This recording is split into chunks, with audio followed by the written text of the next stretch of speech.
class. Welcome to our online platform. Today's topic is blood. तो आज हम लोग ब्लड पढ़ेंगे। ब्लड क्या होता है, ठीक है। जैसा कि हम लोग जानते हैं ब्लड को हिंदी में रक्त कहते हैं। तो आज जो हम लोग की क्लास है उसमें हम जो इंडेक्स पार्ट है इसका उसको कवर करेंगे। तो हम लोग क्या पढ़ेंगे, जैसे introduction of blood and define, मतलब ब्लड उसका इंट्रो क्या है, कैसे ब्लड का इंट्रोडक्शन लिखेंगे, उसकी डिफाइन कैसे करेंगे, टाइप्स ऑफ ब्लड, ब्लड कितने टाइप्स के होते हैं। मेनली तो हम लोग पता ही है कि एक प्लाज्मा है और दूसरा ब्लड सेल होता है। तो इनमें प्लाज्मा है 55 to 60%, बाकी ये बचा 40 से 45% और कहीं कहीं 50 भी कह सकते हैं, जैसे आपके ऊपर निर्भर करे उस हिसाब से लिख लेना। बाकी देखेंगे, ये तो मैं सिर्फ रफली बता रहे हैं कि एक्चुअली होता कितना है वो आगे की स्लाइड में हम लोग देखेंगे। मतलब इंडेक्स बता रहा हूँ, ऐसा मत समझना कि कहीं 60 लिखा कहीं 55 लिखा है तो मैंने ये क्यों लिख दिया। अपने हिसाब से जैसा आपका अच्छा लगे वैसे लिख लेना। मेनली 55% प्लाज्मा रहता है, बाकी 45% ब्लड सेल रहते हैं। अलग अलग राइटर अलग अलग अपना लिखते हैं। और क्या पढ़ेंगे, आरबीसी क्या होती हैं, ठीक है। आरबीसी देखेंगे, red blood cell, WBC white blood cell, उनके टाइप्स में कौन, ग्रेनुलोसाइट और ए ग्रेनुलोसाइट, ठीक है। इसमें थोड़ा ऐसे लिख दे रहा हूँ, इसेनोफिल, बेसोफिल और न्यूट्रोफिल, और इसके दो पार्ट, मोनोसाइट, लिम्फोसाइट। तो यहाँ तक हम लोग आज कवर करेंगे। बाकी जो पोर्शन है इसका ब्लड क्लॉटिंग हुआ, ब्लड ग्रुप हुआ, वो हम लास्ट में देखेंगे, ठीक है। जो हम आज अभी अपनी क्लास शुरू करते हैं। तो हम देखते हैं ब्लड का इंट्रोडक्शन। जैसे बताया था, तो our blood is made up of liquid, जिसे हम प्लाज्मा कहते हैं, ठीक है। जो लिक्विड पार्ट है ब्लड में उसे प्लाज्मा कहते हैं, एंड सॉलिड पार्ट है उसको ब्लड कहते हैं, ठीक है। The liquid part called plasma अभी बताया है, which is made up of water, salt and protein. Blood दो पार्ट से मिलकर बनता है, एक सॉलिड और दूसरा लिक्विड, ठीक है। जो लिक्विड पार्ट है उसको प्लाज्मा कहते हैं, जिसमें वाटर, सॉल्ट, प्रोटीन रहता है। और जो सॉलिड पार्ट ऑफ ब्लड का है सॉरी इस पर गलत हो गई, इसको ठीक कर लेना। Contain the solid part of your blood contain RBC, WBC and platelets, ठीक है। वेयर आरबीसी डिलीवर ऑक्सीजन, देखो यहाँ पे मिस्टेक हुई स्पेलिंग की, देख लेना जरा। Where RBC deliver oxygen from your lungs to our tissue और ऑर्गन। जो आरबीसी का वर्क है वो ऑक्सीजन को पकड़ना और लंग्स से, पहले ऑक्सीजन बाहर से आएगी लंग्स में, फिर लंग्स से ब्लड रिसीव करेगा और टिश्यू और अदर ऑर्गन तक ऑक्सीजन पहुंचा देगा, जिससे एनर्जी बनेगी और अदर फंक्शन होते रहेंगे। ये तो हो गया ब्लड का इंट्रोडक्शन। एक बार फिर समझ लो हिंदी में। ब्लड है दो चीज़ों मिलकर बना है, ठीक है, प्लाज्मा और ब्लड सेल। प्लाज्मा है वो लिक्विड पार्ट है, ब्लड सेल है वो सॉलिड पार्ट है। तो प्लाज्मा में क्या क्या रहता है, mainly water, salt and protein. और ब्लड सेल में आरबीसी, डब्ल्यूबीसी, प्लेटलेट्स, इतना। आगे और भी प्लाज्मा में रहता होगा, बताएंगे, मेनली इतना याद रखिए। आगे इसकी ब्लड की डिफाइन देखते हैं।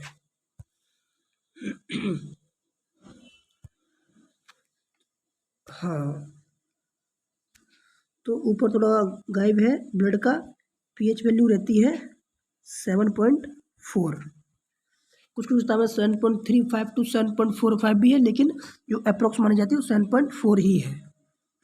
इसकी विस्कोसिटी 4.7। अब ब्लड देखते हैं, ब्लड है क्या। Blood is a fluid connective tissue, एक कनेक्टिव टिश्यू है जो बहता रहता है, दैट कंसिस्ट ऑफ प्लाज्मा, जिसमें प्लाज्मा रहेगा, ब्लड सेल एंड प्लेटलेट्स, ठीक है।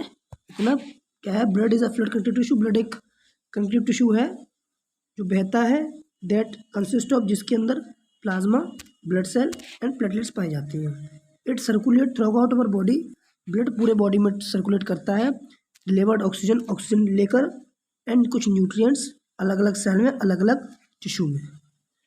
एक एवरेज इंसान के अंदर 5 से 6 लीटर ब्लड पाया जाता है। जैसे ब्लड का इंट्रोडक्शन देख लिया, जो 2 भागों में बटा है, डिफाइन देख ली, इसके अंदर क्या क्या होता है और कैसे होता है।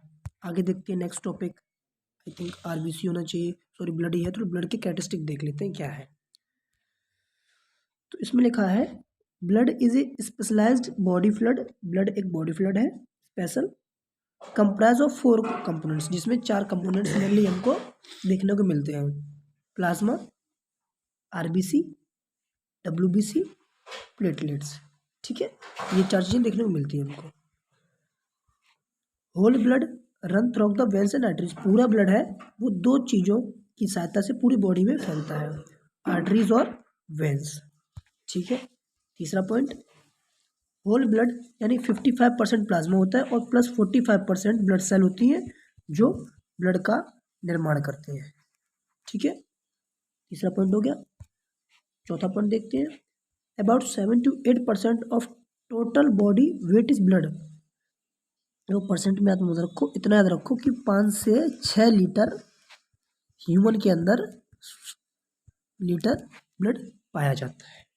ठीक है, पीएच आपको बताए हैं, देखो उसमें वही लिखा है 7.35 to 7.45, इनके बीच में भी अगर आप लिख देंगे तो कोई आपका पीएच ब्लड का गलत नहीं बताएगा। तो ये कुछ ब्लड के कैरेक्टरिस्टिक थे जो आप लोग कहीं लिख लीजिएगा, जब आप लिखेंगे किसी कॉपी पे एग्जाम में, उस समय ये याद आ जाएंगे।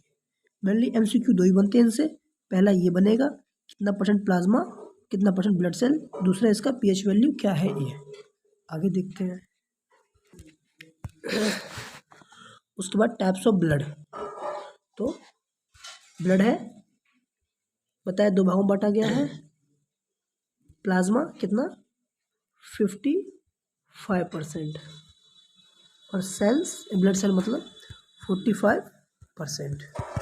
ओके, प्लाज्मा में organic constitute, inorganic constitute, organic मतलब कार्बन वाले कंपाउंड जो भी होंगे वो, और इनऑर्गेनिक मतलब आपका आ जाएगा लाइक जितने भी कैसे होता है, सॉल्ट हुए, आयंस हुए, इलेक्ट्रोलाइट हुए वो। लेकिन इसमें एक चीज़ मिस्टेक कर दी, जो इसमें प्लाज्मा एक बांटना चाहिए था इसको वाटर भी, क्या वाटर, इसको दोबारा क्लासिफिकेशन करता हूँ उसका, ऐसे याद कर लो, इसको तीसरे भागों में यहाँ बांट देंगे हम, किसमें, वाटर में, क्योंकि प्लाज्मा में 92% वाटर रहता है और बाकी ये दोनों चीज़ मिला के 8%, ये लिख लेना कहीं पे, इसमें प्लाज्मा वाटर हो गया 92% और बाकी जो 8% बचा वो ऑर्गेनिक इनऑर्गेनिक कंस्टिट्यूट आ जाएंगे। इन दोनों को मिला के ऑर्गेनिक में हमारा आ जाएगा कार्बन रहित, कार्बन वाले कंपाउंड्स, और बाकी जो भी जितने भी हमारे इनको इंजाइम बनाए कार्बन से या फिर हार्मोन बने मिलके कार्बन से, वो सब आ जाएंगे ऑर्गेनिक में। इनऑर्गेनिक में जितने भी आयंस हैं, इलेक्ट्रोलाइट्स हैं, ये सब आएंगे। तो प्लाज्मा क्लासिफिकेशन इस तरीके से हो जाएगा। अब ब्लड सेल का देखते हैं। कार्पल्स, थ्रोम्बोसाइट्स, तो कार्पल्स को 2 भागों में बांटा गया है, इरिथ्रोसाइट जिसको आरबीसी कहते हैं, ल्यूकोसाइट जिसको डब्ल्यूबीसी कहते हैं। फिर ल्यूकोसाइट के 2 भाग यहाँ पे लिख दूँ, इनको डब्ल्यूबीसी कहते हैं और इनको आरबीसी कहते हैं। ठीक, तो डब्ल्यूबीसी 2 भागों में, ग्रेनुलोसाइट और ए ग्रेनुलोसाइट। तो भी एक हिंट बताई थी हमने, कैसे याद करेंगे डब्ल्यूबीसी को, G1 करके, क्या GEBN, जीवन, ये क्या बन गया G1, G for glucoside, E for eosinophil, B for basophil और N फॉर न्यूट्रोफिल। ये तो हो गया ग्रेनुलोसाइट का क्लास है। ऐसे ही हम ए ग्लूकोसाइड को कवर करेंगे, इसको ए ग्लूकोसाइड को कैसे, ML और ए फॉर ए ग्लूकोसाइड, ठीक है, और M for monocyte, L for lymphocyte. तो ये एक ब्लड का क्लासिफिकेशन हो गया, जो आप लोग एक अच्छे पेज पे जब ब्लड के नोट्स बनाए उस समय सबसे आगे लिख लेना। ठीक है, अब इसके बाद हम लोग देखते हैं प्लाज्मा क्या है, उसकी डिफाइन को कवर करते हैं।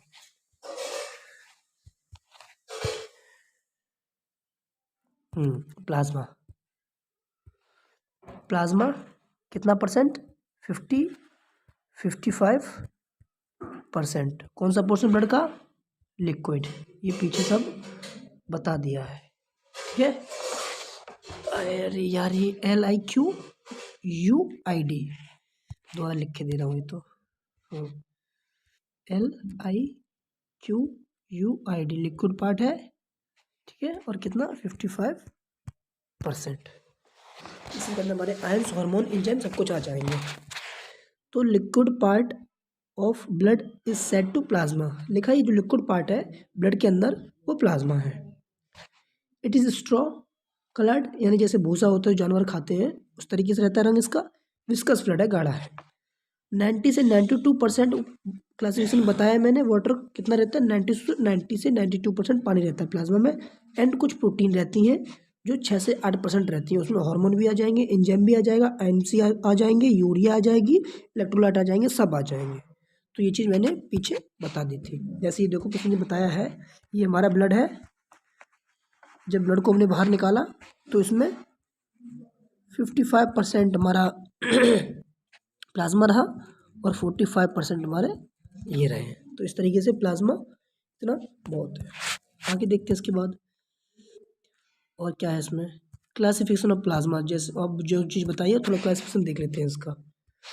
प्लाज्मा है वाटर 90 से 92%, घुले हुए सॉल्यूशन 10%, बाकी ब्लड गैसेस O2 और CO2 इसके अंदर। डिजोल्व में क्या आ जाएगा? Organic substance in organic substance, plasma protein, ठीक है, यानी 9% में ही आ जाएगा। और बाकी अदर्स चीज़ें जैसे लिपिड, एंजाइम, हार्मोन ऑर्गेनिक में, और बाकी इनऑर्गेनिक में आ जाए तो 1% मान लो minimum electrolytes Na, K+, Ca++, HCO3-, PO4 2-, ये सब आ जाएंगे। तो प्लाज्मा का क्लासिफिकेशन इतना आपको अपने आप याद हो जाएगा। कैसे? 3 भागों में बांटना प्लाज्मा को, वाटर में, डिसॉल्व सॉल्यूट में, और ब्लड गैसेस O2 में। सॉल्यूट में आ जाएगा ऑर्गेनिक, इनऑर्गेनिक, ये ऑर्गेनिक है, ये इनऑर्गेनिक है। इसमें ये आ जाएगा आपको ऑर्गेनिक में प्रोटीन और अदर चीज़ें, और जो भी इलेक्ट्रोलाइट है केमिस्ट्री के वो इसमें आ जाएंगे। आगे देखते हैं ब्लड सेल। तो यहाँ हमने क्या कवर किया है? पूरा ब्लड का इंट्रोडक्शन, उसकी डिफाइन, उसके टाइप्स, प्लाज्मा, प्लाज्मा का टाइप्स। अब क्या बचा है? Blood cell. तो ब्लड सेल को हम देखते हैं यहाँ पे।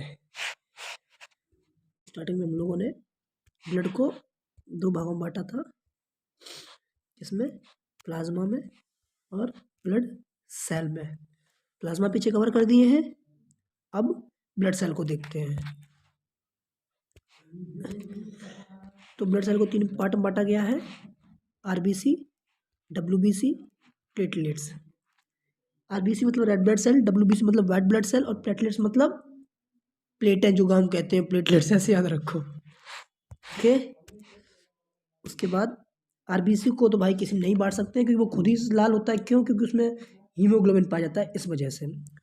WBC के 2 भागों में, ग्रेनुलोसाइट और नॉन ग्रेनुलोसाइट, जिसको ग्रेनुलोसाइट भी कहते हैं। इसको 3 भागों में, इसेनोफिल, बेसोफिल और न्यूट्रोफिल। तो ये जी से है ना, तो इसे रखेंगे G1, तो आप लोग भूलेंगे नहीं, G1। एक ग्रेनुलोसाइट को हम क्या नॉन ग्रेनुलोसाइट भी कहते हैं। इसे 2 भागों में बांटा गया है। इसको इसे क्या कहते हैं? ग्रेनुलोसाइट, समझ जाना, ठीक है। तो इसे कैसे रखेंगे? MLA, M for monocyte, L for lymphocyte, A for granulocytes. तो इस तरीके से हमारा WBC का क्लासिफिकेशन हो जाएगा। तो ये ब्लड सेल का क्लासिफिकेशन हो गया। अब हम एक एक करके पढ़ते हैं RBC को, कि RBC क्या है। तो हम RBC डिफाइन देखते हैं। RBC is a flexible biconcave, flexibility होती है इसमें, बायकॉन्केव शेप होता है, non nucleated cell, nucleus absence होता है मैच्योर सेल में।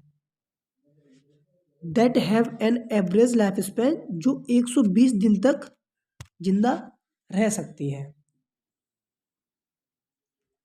तो इन सिंपली वे में हम समझे, अगर कहना चाहें तो आरबीसी को पहले तो याद रखें हम, और क्या कहते हैं, इरिथ्रोसाइट। तो कहते हैं ERYTHROCYTE,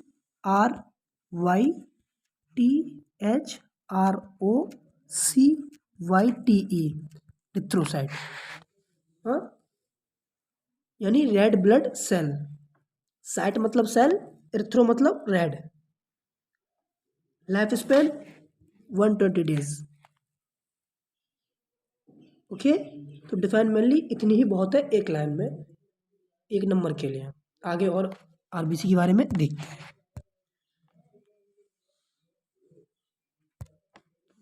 कैरेक्टरिस्टिक ऑफ आरबीसी। पहला कैरेक्टरिस्टिक बताया है, इसको इरिथ्रोसाइट और आरबीसी कहते हैं। दूसरा, most abundant cell in the blood. ठीक है, ब्लड सेल में ज़्यादा मात्रा में पाया जाने वाला।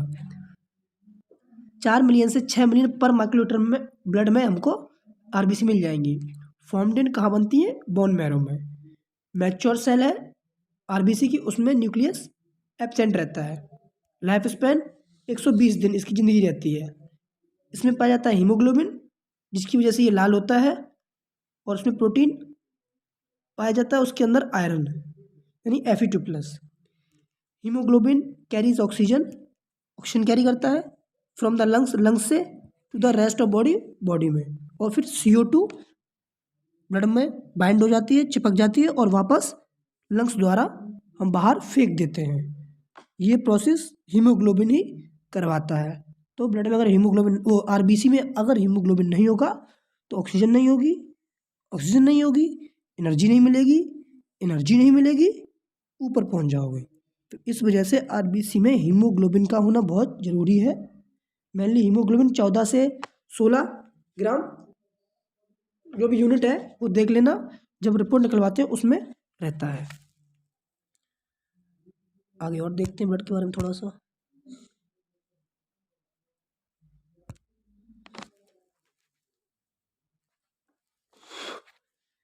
रेड ब्लड सेल का स्ट्रक्चर कैसा होता है, लार्ज सरफेस एरिया लार्ज होगा इसका, ये शेप है। कंटेन हीमोग्लोबिन बताया है, क्यों रहता है, क्योंकि ऑक्सीजन को पिक कर सके, पकड़ सके। कोई न्यूक्लियस नहीं रहता है इनमें। मैच्योर सेल होती हैं तब। फंक्शन कैरी ऑक्सीजन बताया, वही फंक्शन, सेम फंक्शन। उसमें क्या पढ़ूँ, आप ऐसे ही समझ जाओ कि ये लंग से ऑक्सीजन लेता है, ब्लड के रास्ते पूरे बॉडी में, ऑर्गन में, सेल में, टिश्यू पहुंचाता है, और वापस वहाँ से CO2 लेके लंग्स द्वारा वापस भेज देता है। ये फंक्शन हो गया हमारे रेड ब्लड सेल का। अब क्वेश्चन और समझ लो, जब 120 दिन बाद ब्लड लाइफ स्पेन होता है इनका, डैमेज या मरती है, डैमेज होती है, जो भी आप कहना चाहें, तो वो ग्रेव यार्ड ऑफ आरबीसी यानी कब्रिस्तान आरबीसी का वो स्प्लीन होता है। स्प्लीन में जाके ये नष्ट होती जाके, और शायद नई वहाँ बनती है। आगे और देखते हैं। वाइट ब्लड सेल, तो आरबीसी में मेनली हमको यही पढ़ना था कि इन्हें एरिथ्रोसाइट कहते हैं। लाइफ स्पेन 120 दिन है। ग्रेवयार्ड यानी कब्रिस्तान आरबीसी का, स्प्लीन है, फंक्शन देख ही लिए हैं। बस एक चीज़ याद रखिए आरबीसी में, कि जो मेल के अंदर जब रिपोर्ट निकालेंगे तो जो आरबीसी यानी लाल रक्त कणिकाओं की संख्या होगी वो 5 से 5.5 मिलियन पर mm³ पाई जाएगी। ठीक है, और जो फीमेल में है वो 4.5 to 5 मिलियन पर mm³। ये कहीं लिख लीजिएगा। किसी की रिपोर्ट जब आपका मलेरिया का टेस्ट करने जाएंगे, ब्लड का टेस्ट वहाँ होगा, तो उस समय जब रिपोर्ट में हमको यही संख्या मिलेगी, तो ये संख्या देख के हम बता सकते हैं कि इसके अंदर खून की कमी है या नहीं है, या क्या बीमारी हुई है। तो ये मेनली इतना जो पॉइंट है, कहीं साइड में नोट डाल के लिख लेना। ठीक है, आगे देखते हैं। अभी हम लोगों ने देखा है कि ब्लड क्या है, उसके टाइप्स क्या है, आरबीसी क्या है। आरबीसी को स्लाइड में देखा, प्लाज्मा पढ़ा, प्लाज्मा के टाइप मतलब उसके अंदर क्या कंस्टिट्यूएंट्स है वो पढ़े। फ़िलहाल तो हम लोग आज इतना ही पढ़ते हैं क्योंकि ज़्यादा हो जाएगा। नेक्स्ट वीडियो हम लोग पढ़ेंगे WBC के ऊपर। तो थोड़ा सा देख लो। ब्लड 2 पार्ट में, किस किस में, प्लाज्मा और ब्लड सेल। प्लाज्मा कवर किया 55%, इसमें मेनली वाटर था, बाकी ऑर्गेनिक, इनऑर्गेनिक और अदर मटेरियल थे। ब्लड सेल 3 थी, RBC, WBC, प्लेटलेट्स। RBC की हम लोगों ने कवर कर दिया है, इसे रेड ब्लड सेल या एरिथ्रोसाइट कहते थे। बाकी लाइफ स्पैन ग्रेवयार्ड वो देख लेना। White blood cell next part में हम लोग कवर करेंगे। तब तक आज के लिए thank you class. Be happy, be safe, आराम से पढ़ते रहो, मस्त रहो। Thank you.